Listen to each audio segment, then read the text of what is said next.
Hebreus capítulo 8, os versículos 1 e 2 diz: Ora, o resumo que temos dito é que temos tal sumo sacerdote que se assentou à destra do trono da majestade nos céus, ministro do santuário e do verdadeiro tabernáculo, que erigiu o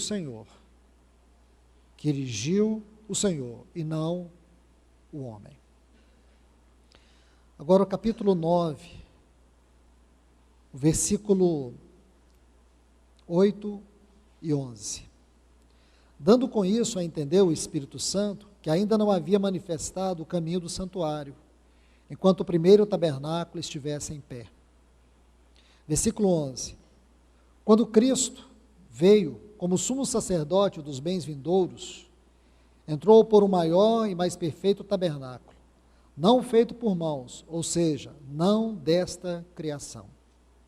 Capítulo 10, vamos ler os versículos 19, 20 e o 25.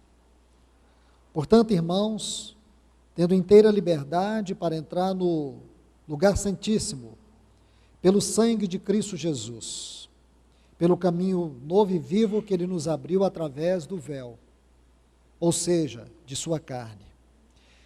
Versículo 25.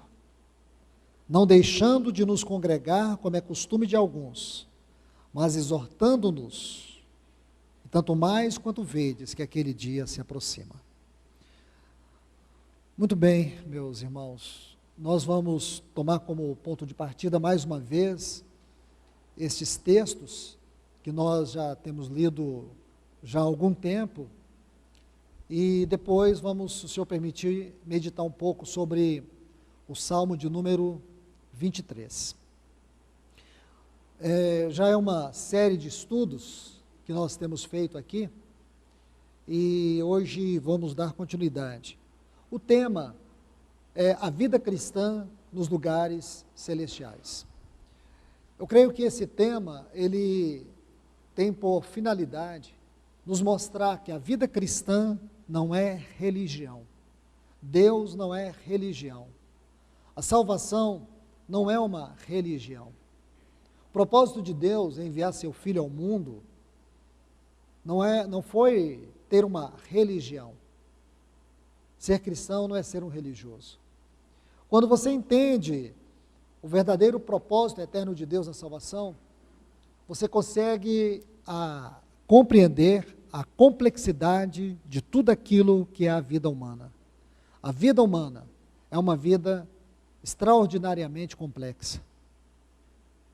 A biologia e todas as ciências que derivam deste propósito de perscrutar, examinar, dissecar a vida, todas essas ciências podem nos ajudar a ver tudo ainda de maneira superficial. Somente a palavra de Deus, este livro, ele é único. Eu tenho repetido isto. Este livro, ele é único. Ele não é um livro qualquer. Neste livro, Deus nos permite conhecer aquilo que está mais elevado do que a ciência. Não que a Bíblia contradiz a ciência ou a ciência contradiz a Bíblia. O propósito da verdadeira ciência é dar testemunho daquilo que a Bíblia diz. Até porque, irmãos, saibam disto. Existem 11 fatos científicos que eles já estavam declarados na Bíblia pelo menos 1000 anos antes de ter ocorrido a primeira descoberta. Isso é pouco para você? Para quem gosta de ciência, isso deveria ser motivo de deixar qualquer um extremamente curioso. 11 fatos, isso é provado, eu já mostrei aqui para os jovens. 11 fatos científicos, que, só para você ter uma ideia, que já estavam registrados na Bíblia pelo menos 1000 anos antes de ter ocorrido a primeira pesquisa. E o 12º foi há poucos anos atrás. Um grupo de cientistas chineses, da Academia Chinesa de Ciência, descobriram que antes do Big Bang havia um vácuo, havia um bara. Sabe o que é isso, irmãos? Havia um nada, e foi a partir desse nada que o Big Bang ocorreu. Isso é ciência. Se você for lá no Google e estudar sobre a teoria do vácuo, aí você vai descobrir que foram chineses, fizeram uma conta astronômica, gastaram décadas, baseado em outros estudos. Aí eles chegaram à conclusão: antes que houvesse uma grande explosão no universo, havia o nada. Eles chamam de o nada constituído de partículas virtuais. Bom, irmãos, isso é ciência. Só que quando você lê a Bíblia, diz assim: no princípio criou, a palavra criou ali é bara, criou a partir do nada. Deus criou a partir do nada. Não é um livro qualquer, irmãos, não é? Esse livro não é qualquer. A ciência demorou séculos e mais séculos para descobrir que a composição da célula do corpo humano tem a mesma composição química do barro. Mas eu e você não somos cientistas. E esse livro já diz que Deus criou o homem do pó da terra. E por aí vai, irmãos. São tantas demonstrações da singularidade deste livro, que eu muitas vezes reitero, tento levá-los a ver a grandeza da palavra de Deus. E por que faço tudo isso, irmãos? Não estou desvirtuando o assunto ou sendo prolixo. O que eu quero lhes mostrar é que, ao lermos porções como esta, nós temos que nos dar conta não apenas da grandeza deste livro, mas da grandeza do propósito de Deus neste livro. A grandeza de Deus em nos revelar a sua palavra neste livro, revelar a sua mente, revelar a sua sabedoria. E eu quero dizer para vocês, o que esse livro aos Hebreus nos mostra é a vida cristã mais elevada. Uma vida cristã que nos tira da periferia, da pobreza, da religião, e nos mostra que há um caminho em Deus, onde todos nós podemos desfrutar. Quando você estuda a história dos cristãos do primeiro século, você começa, inevitavelmente, a ficar intrigado como foi que aqueles cristãos conseguiram entregar toda a vida a Deus, a ponto de morrer e não negar o Senhor. Por que que aqueles cristãos, eles foram desafiados a provar a sua fé, e eles não retrocederam por uma única razão, irmãos. Eles conheceram a grande mensagem da Epístola aos Hebreus, a vida cristã celestial. A vida não se resume ao tempo, e o tempo é a menor particularidade, a menor partícula daquilo que compõe a eternidade. Escute, o tempo, Deus criou o tempo. Quando Deus disse, haja luz, ali passou a existir o tempo. Deus, ele não vive no tempo, ele é atemporal, ele vive na eternidade.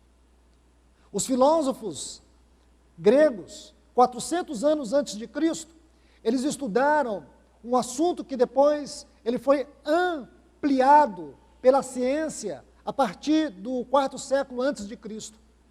Aquilo que eles chamavam a doutrina, o pensamento, a filosofia do macrocósmico, a visão do grande mundo. E foi nessa visão que eles passaram a estudar como que todas as coisas existiam de maneira tão harmônica, dia, noite, os astros. Foram os filósofos da cidade de Éfeso, Heráclito de Éfeso e muitos outros, passaram a estudar o grande mundo. Por quê?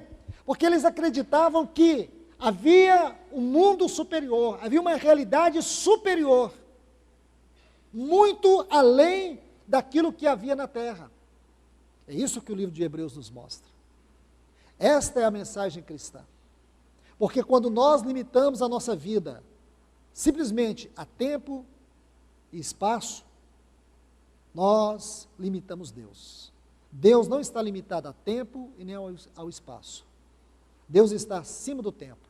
Deus é eterno. Então, quando você estuda essa epístola, você percebe isso, que a vida cristã é uma vida que ela ultrapassa os limites dessa terra. E nós temos que entender de uma vez por todas que o grande chamado nessa salvação é que possamos viver a vida cristã nos lugares mais elevados, nos lugares celestiais. Deixe-me mostrar dois textos que nós vimos na quinta-feira passada. Efésios capítulo 1. e depois Efésios, o capítulo 2.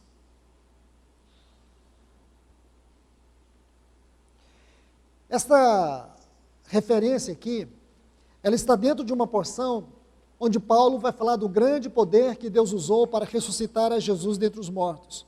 Aí no versículo 20 ele diz assim, a qual exerceu ele em Cristo, ressuscitando-o dos mortos, assentando-o à sua direita nos lugares celestiais. Preste atenção. Por favor, capture essa frase, lugares celestiais. Versículo 6, do capítulo 2.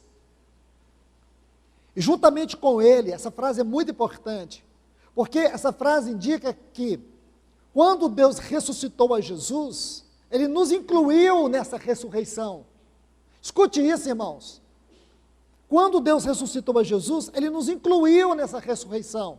Então essa frase diz, juntamente com Ele, ressuscitou-nos, e fez-nos sentar nos lugares celestiais com Cristo Jesus.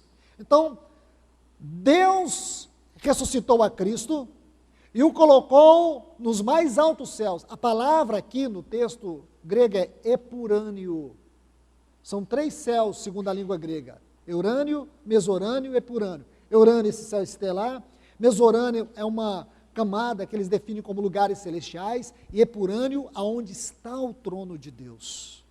E aqui diz que Jesus, depois que Deus o exaltou, sobremaneira, ele sentou nos mais altos céus. Agora observe o versículo 6 do capítulo 2.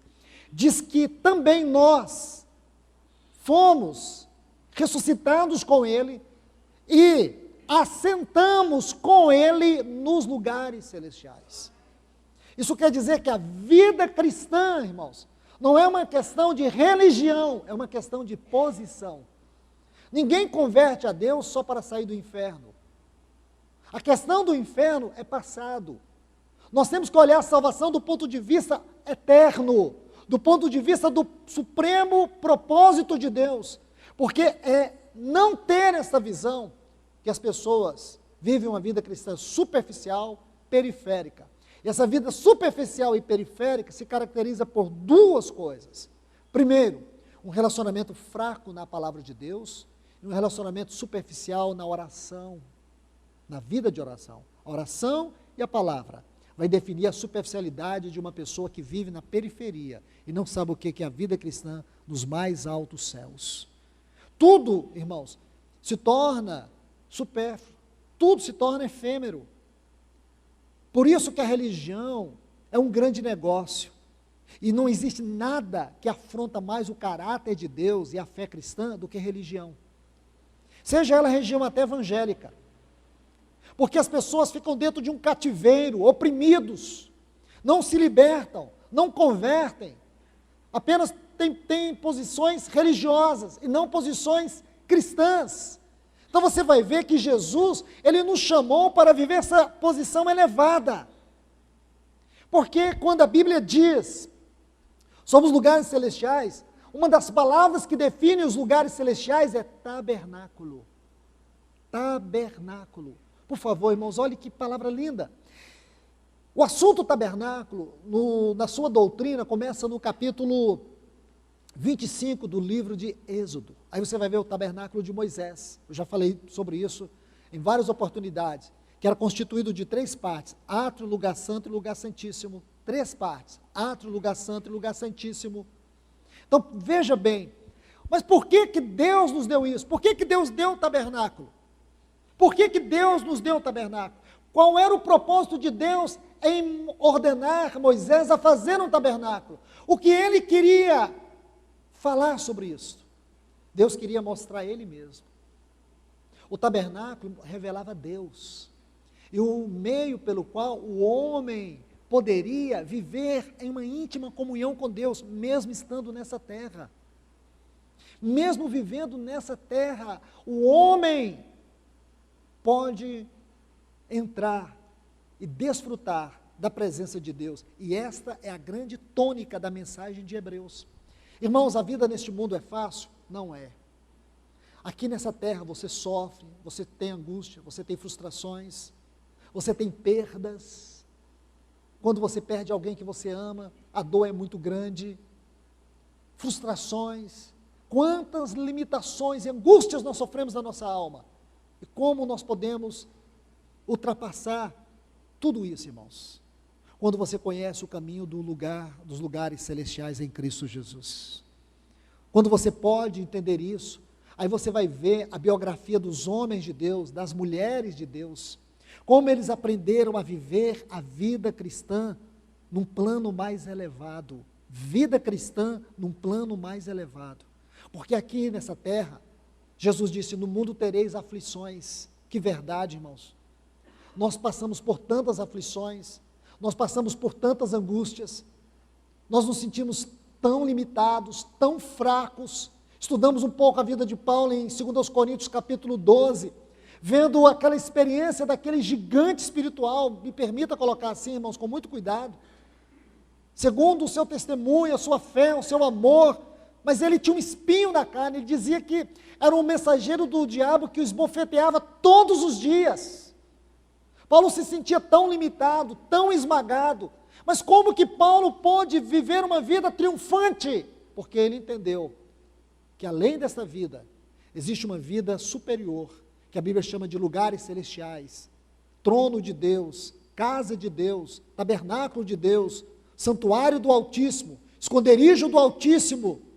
Aí você começa a meditar na Bíblia, e você vai ver que este livro contém uma série de versículos e textos apontando para isto. No livro de Salmos, creio que, fora o livro de Hebreus, Efésios e Colossenses, o livro de Salmos é onde nós mais iremos ver isto. A vida cristã nos lugares celestiais. Na quinta passada estudamos sobre o Salmo 91. Deixe-me hoje concluir essa palavra, meditando com vocês aqui no Salmo de número 23, dentro dessa mesma perspectiva. Salmo de número 23, um salmo conhecido por todos. Eu creio que aqui neste lugar, todos vocês conhecem o Salmo de número 23. Então, olha o que diz este salmo. Vamos lembrar um pouco desse salmo, porque eu sei que todos o conhecem muito bem. O Senhor é meu pastor, e nada me faltará. Olha, isso aqui, irmãos, é uma certeza pessoal. O Senhor é o meu pastor, nada me faltará. Deixe-me mostrar o último versículo deste salmo. Nós gastaríamos, irmãos, falo no temor do Senhor, gastaríamos uma conferência para estudar esse salmo. Mas eu não vou poder fazer toda a exposição dele. Olha o que diz o versículo 6. Certamente a bondade e a misericórdia me seguirão todos os dias da minha vida, e na casa do Senhor habitarei para sempre. Está vendo aqui? O que é a casa de Deus, segundo a perspectiva dos Salmos? O que é a casa de Deus, na perspectiva do livro de Hebreus, no livro de Efésios, no livro de Colossenses? O que é a casa de Deus? Será que a casa de Deus é esse lugar aqui, irmãos? Será que esse prédio aqui é a casa de Deus? Nunca foi e nunca será a casa de Deus. Isso aqui não é a casa de Deus. Quando a gente diz assim, vamos na casa de Deus, é uma maneira errada de falar, porque biblicamente a casa de Deus nunca foi um lugar como este. Nunca foi e nunca será. O assunto doutrinário da casa de Deus é muito mais elevado. Então veja bem, tanto nesses livros que eu citei, no livro de Salmos, Efésios, Colossenses e Hebreus, você vai ver que a casa de Deus é uma doutrina extraordinariamente ampla. Em primeiro lugar, tem a ver com a pessoa e obra de Cristo Jesus, porque Ele é aquele que aqui na terra foi a casa de Deus. Quando Ele disse, na casa de meu Pai há muitas moradas, esse é um fato extraordinário. Então Ele não está dizendo que a casa de Deus é um lugar aonde nós vamos habitar, é muito mais do que um lugar onde nós vamos habitar. Em primeiro lugar, é o lugar onde Deus habita. Por que há muitas moradas? Porque agora nós constituímos aquilo que está em Efésios capítulo 2, a partir do versículo 20. Nós nos tornamos o santuário, parte do santuário de Deus. A Bíblia diz que nós somos o santuário de Deus. Mas nós não somos o santuário de Deus no sentido único. Nós somos parte desse santuário, porque a totalidade, a grandeza, as dimensões mais elevadas desse santuário não constitui em nós, mas sim em Deus. Então, como que nós podemos entender isso? Com uma palavra: entremesclar. Entremesclar. Nós habitamos Ele, Ele nos habita. Então, o santuário de Deus tem uma outra palavra que explica ele: comunhão. Uma pessoa que não tem comunhão com Deus não sabe o que é isso. Então, permita-me colocar alguns pontos sobre este salmo. Para você entender este salmo 23, você precisa entender o quadro todo. Porque se você observar, existe um pano de fundo do salmo 23. Existe um pano de fundo, é como se ele fosse um sanduíche. Ele está no meio de dois salmos, o salmo 22 e o salmo 24. Qual que é o assunto do salmo 22? A cruz. Qual é o assunto do salmo 24? A glória. Então, entre a cruz e a glória, o que nós temos? O salmo 23. Entende isso? Existem 3 lugares onde você vai estudar esse primeiro versículo. O Senhor é o meu pastor, nada me faltará. Isso aqui é uma absoluta certeza pessoal. Para você entender sobre quem é esse pastor, quem é esse pastor? Então você tem que abrir João 10 e o versículo 11.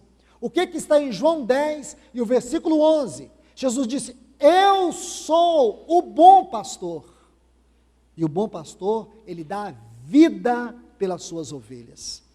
Meus irmãos, essa palavra pastor, no nosso vocabulário, não fala no sentido cristão, mas no sentido natural, de ovelhas. É uma palavra que a gente não faz uma avaliação disso. Mas quando você estuda a geografia daquele tempo, a cultura daquele tempo, você vai descobrir que ser pastor naquele tempo de Cristo era a profissão mais árdua, mais difícil. Uma pessoa, para ser pastor nos tempos bíblicos, ela deveria ter uma vocação profunda. Geralmente, um pastor, ele recebia essa vocação do pai. Porque ninguém, se você colocasse num classificado naquela época, precisa de um pastor de ovelhas, sabe quantas pessoas iriam se qualificar para isso? Ninguém. Ninguém. Porque, geralmente, irmãos, os pastores, eles exerciam essa função por herança. Era por causa da herança. Era por causa da herança. Vou explicar isso melhor. Você conhece a Palestina? Você conhece aquelas terras daquela época? Vou te contar uma coisa. Não sei se alguém aqui já foi na Palestina. Se alguém aqui já foi naquela região. Eu já fui. Falo isso no temor do Senhor. Eu já estive lá. Você sabe como que são os pastos verdejantes lá? Você precisa andar dia e noite para achar pastos verdejantes. Entende? Você precisa achar pastos verdejantes e elas comem. E depois que elas comem, você não tem como voltar para casa e dizer: amanhã a gente volta de novo aqui. Não, você tem que dormir ali. O pastor dormia ali. Mais ainda, quem aqui conhece ovelhas? Eu tenho um amigo que vocês conhecem, eu também. Eu quero saber se vocês conhecem a natureza da ovelha. Se vocês conhecem bem o que é uma ovelha. Eu acho que aí reduziria para 0,1% aqui. Irmãos, é o animal mais delicado que existe. Eu tenho um amigo que é criador de ovelhas. E quando eu encontro com ele, eu encontro com ele média 1 vez, 2 vezes por ano. Nosso assunto é ovelhas. Ele diz assim para mim: Luiz, até hoje eu me pergunto o que eu estou fazendo. O que eu estou fazendo? Porque é a coisa mais difícil de se criar. Aí ele sempre me conta algumas coisas, e eu olho para a Bíblia, eu vejo: Senhor Jesus. O grande segredo, irmãos, não está nas ovelhas, está no pastor dela, porque se não tivesse pastor, ovelhas não existiriam, já teriam exterminado. Acho que se não fosse por causa do amor dos pastores, ninguém iria criar ovelha, porque é um animal extremamente delicado. Ele estava me contando, há poucos, eu encontrei com ele há menos de 60 dias, ele me disse assim: Luiz, você sabe uma coisa que eu já descobri? Pensa num animal curioso. Lá vem o cuidador delas, o pastor, com um saco de ração para elas. Aí ele vai e coloca no coxo. Aí ele sai assim com o saco. Sabe o que ele tem que fazer com o saco? Levantar o saco bem alto, porque elas não olham para o alimento, elas gostam de novidade, elas querem um saco. Aí ele tem que dobrar o saco, guardar o saco e ficar de trás do coxo para elas começar a comer. Porque qualquer coisa distrai elas, elas gostam de novidade. Assim é a ovelha. Agora imagina, e outra, o pastor encontrou água.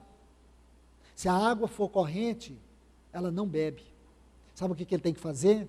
Ele tem que entrar na água, colocar a mão e levar a boca de cada uma delas, porque elas não bebem água corrente. Quem é que vai criar ovelha nesse tempo aqui, irmãos? Então você vê o que é o pastor? Agora Jesus está dizendo que ele é o bom pastor. Sabe o que ele faz? Ele dá a vida pelas ovelhas. Ele dá a vida. A palavra pastor, ela vem de um vocábulo no hebraico, que dá um sentido, é um verbo, que o particípio dele significa guardar e sustentar. Lindo isso, não é, irmãos? A palavra pastor vem de um verbo cujo particípio significa guardar e sustentar, porque é um animal extremamente indefeso. O irmão Douglas Macmillan, ele criou ovelhas, me parece, por 12 anos, ele escreveu um livro sobre isso, Nada Me Faltará. Então ele diz assim, que uma certa feita, ele estava olhando para as suas ovelhas, ele subiu no monte e ficou olhando para elas no vale, com um binóculo.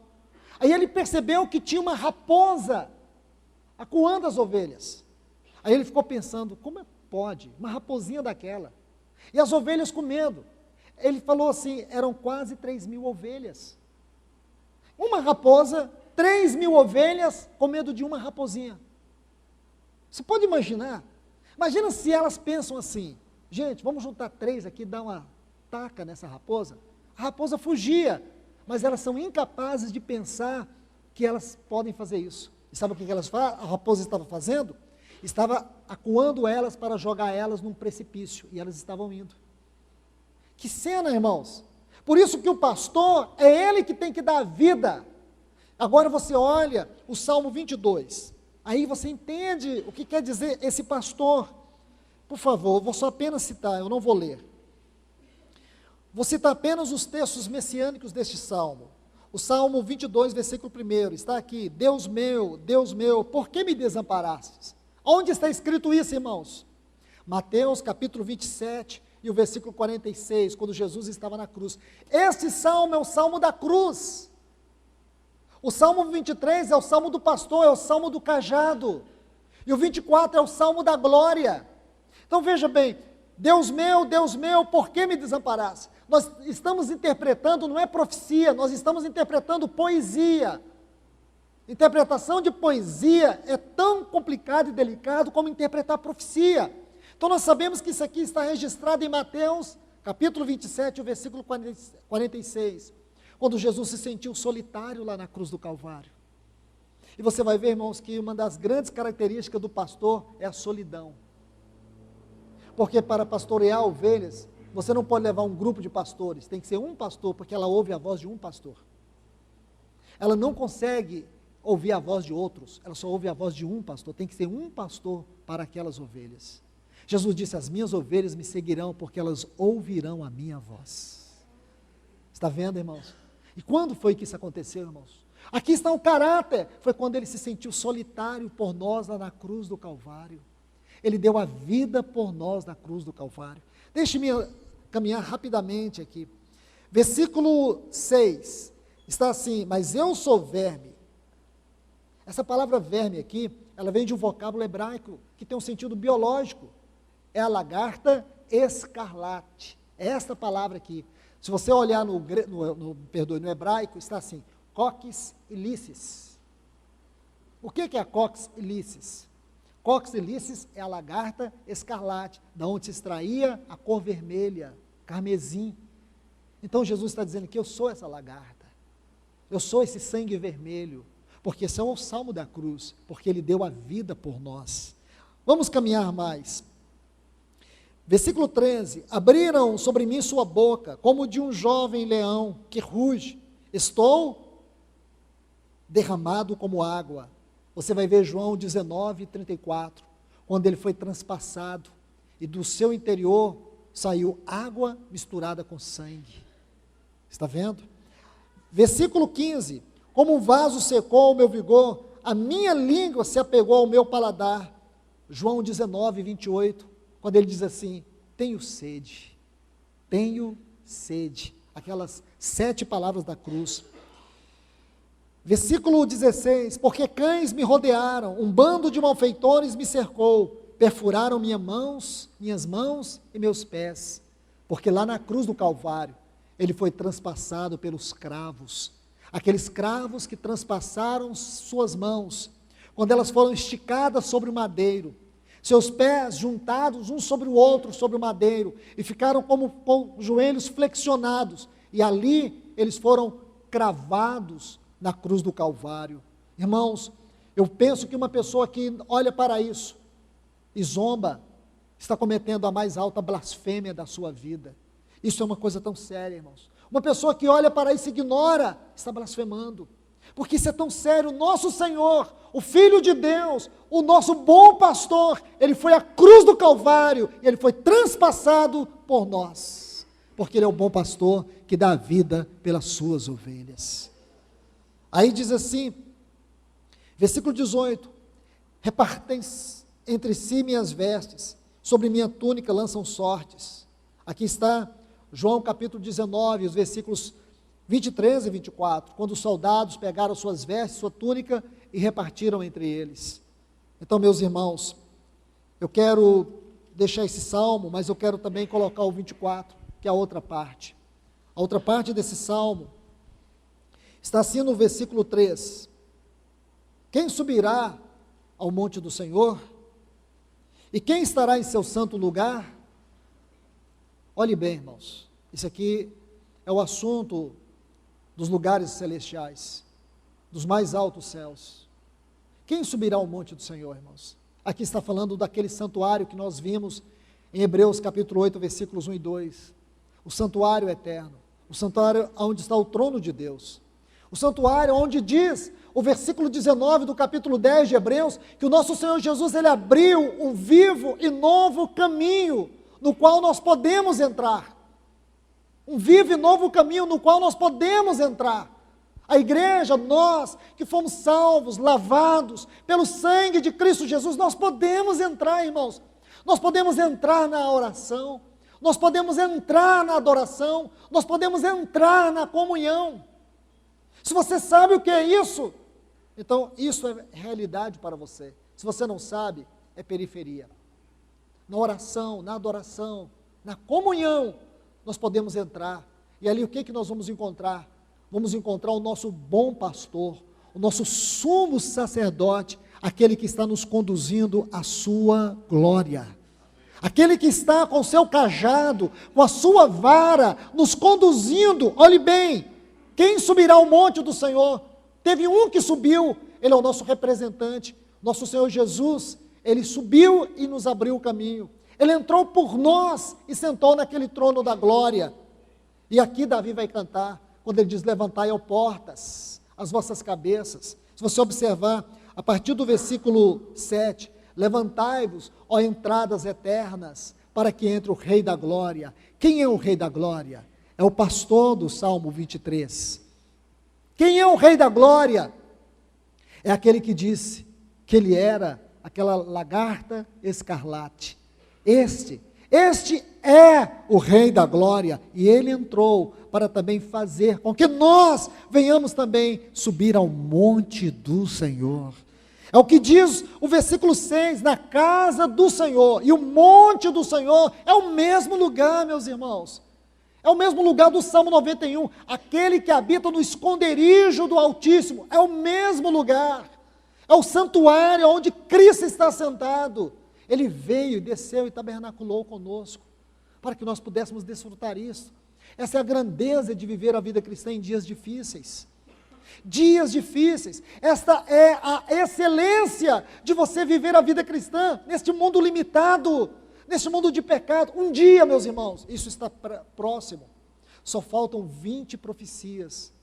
Eu tenho dito isso por anos aqui. Faltam 20 profecias apenas. Escute o que eu estou dizendo. De todas as profecias da Bíblia, todas já se cumpriram. Todas têm história. Agora, 20 profecias faltam para se cumprir. Quando essas 20 profecias se cumprirem, o cânon deste livro fecha. E aonde nós iremos estar, irmãos? Nós devemos estar eternamente no lugar que já podemos desfrutar agora, em espírito e em verdade. Aquilo que Jesus disse lá para aquela mulher samaritana, ele disse para ela que no interior dela iria formar uma fonte que saltaria para dentro da eternidade. Sabe o que é isso, irmãos? É a comunhão que nós podemos ter com a realidade celestial através da obra do Espírito Santo na nossa vida. Essa é a grande glória da obra do Espírito Santo, é nos conectar com o que é celestial, é nos ligar com a eternidade a partir de agora. Eclesiastes diz que Deus colocou a eternidade no coração do homem. Isso é um fato, irmãos, porque se isso não é verdade, digo para vocês, estamos perdendo o nosso tempo aqui. Estamos perdendo todo o nosso tempo. Nossa fé é vã, nossa vida cristã é vã, não tem sentido algum. Se isso não é realidade, então não tem sentido mais nada, irmãos. Tudo é perda de tempo. Mas se tem, pensa o que está diante de você. Por isso, nosso Senhor Jesus, Ele está conduzindo muitos filhos à glória. Se o Senhor permitir, na próxima oportunidade, nós vamos seguir dentro deste Salmo 23, olhando de maneira mais microscópica, dentro do livro de Hebreus também, fazendo conexões, configurações, para que a gente veja a grandeza da vida cristã. Poder estudar isso mais doutrinariamente. Que o Senhor nos ajude. Louvado seja o nome do Senhor. Pai, nós te louvamos, nós te adoramos. Nós te bendizemos por este grande e supremo pastor das nossas almas. Nos ajuda, Senhor, a mais uma vez desfrutar do Senhor. A mais uma vez comer e beber do Senhor nesta mesa, nesta ceia. Vem nos ajudar, ó Deus. Senhor, dá-nos reverência na Tua presença. Coloca em cada coração aqui, Senhor, sentimento de reverência e de temor. Eu venho te pedir, ó Deus, nos ajuda. Senhor, nos ajuda, Senhor. Que o Senhor possa, de maneira gloriosa, conquistar o nosso coração nesta manhã. Senhor, conquista o coração daqueles que, mesmo estando aqui, ainda não têm compreendido as grandezas dessas verdades. Atrai eles para Ti, Senhor. Pai, nós te pedimos humildemente, no nome de Jesus, atrai todos os nossos corações a Ti nesta manhã, para que nós possamos conhecer o Teu grande amor, ó Supremo Pastor das nossas almas. Nós te pedimos, Senhor, ajuda-nos, em nome de Jesus. Ajuda-nos, Senhor.